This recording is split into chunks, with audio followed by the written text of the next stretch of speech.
ఓం శ్రీ పరమాత్మనే నమః. దేవ పూజ రూప యజ్ఞమును, ఆత్మ పరమాత్మల అభేద దర్శన రూప యజ్ఞమును గురించి భగవంతుడు ఇలా వివరిస్తున్నారు. దైవమేవాపరే యజ్ఞం యోగినః పర్యుపాసతే బ్రహ్మాజ్ఞావపరే యజ్ఞం యజ్ఞేనైవోపజుహ్వతి. కొందరు యోగులు దైవ పూజా రూప యజ్ఞమును చక్కగా అనుష్ఠింతురు. మరికొందరు యోగులు బ్రహ్మాగ్నియందు అనగా పరబ్రహ్మ పరమాత్మ రూపాగ్నియందు అభేద దర్శన రూప యజ్ఞము ద్వారా ఆత్మరూప యజ్ఞమును ఆచరింతురు అని అర్థము. అనగా మమత, ఆసక్తి, ఫలేచ్ఛలు లేకుండా కేవలము భగవత్ప్రాప్తికై హోమ పూజాది క్రియలన్నీయు తమ కర్తవ్యములుగా భావించి భక్తి శ్రద్ధలతో శాస్త్రవిహితముగా పూర్తిగా అనుష్ఠించుటయే దైవయజ్ఞమును చక్కగా నెరవేర్చుట అందురు. అయితే శాస్త్రముల ద్వారా ఆచార్య ఉపదేశముల ద్వారా గ్రహించిన తత్వజ్ఞానమును నిరంతరము మనన నిధిధ్యాసలను చేయుచు నిత్యుడు గుణాతీతుడు అయినటువంటి పరబ్రహ్మ పరమాత్మయందు అభేద భావముతో ఆత్మను విలీనమునర్చుటయే బ్రహ్మరూపాగ్నియందు అభేద దర్శన రూప యజ్ఞము ద్వారా ఆత్మరూప యజ్ఞమును ఆచరించుట అందురు.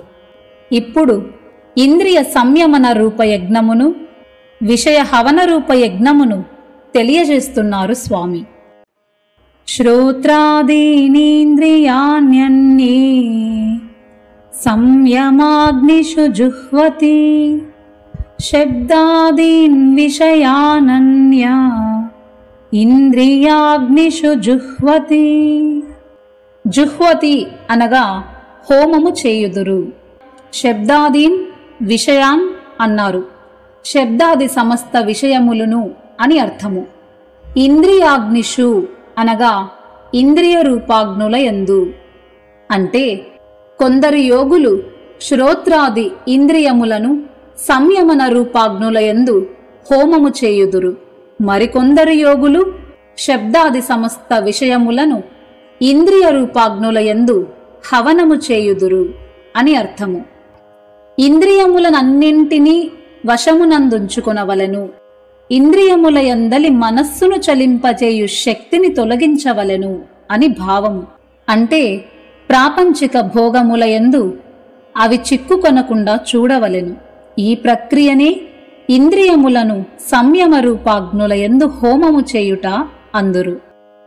పరమాత్మ ప్రాప్తి కొరకు ఇంద్రియములను వశపరచుకొనిన వాని మనస్సున విషయ చింతన ఉండనే ఉండదు. అతని మనస్సున నిరంతరము పరమాత్మ చింతనమే ఉండును.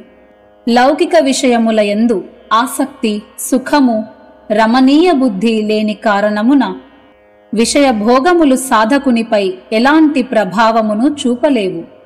ఉదాహరణకు అగ్నిలో గడ్డివలే అవి స్వయముగా భస్మమగును. ఇప్పుడు ఆత్మ సంయమ యోగ రూప యజ్ఞమును తెలుపుతున్నారు శ్రీకృష్ణ పరమాత్మ. సర్వాణి ఇంద్రియ కర్మాణి ప్రాణకర్మాణి చాపరే ఆత్మ సంయమ యోగాగ్నౌ జుహ్వతి జ్ఞానదీపితే. ఇంద్రియ కర్మాణి అనగా ఇంద్రియ కర్మలను అన్నింటినీ, ప్రాణకర్మాణి అనగా ప్రాణక్రియలను అన్నింటినీ, జ్ఞానదీపితే అనగా జ్ఞానముచే ప్రకాశితమైనటువంటి.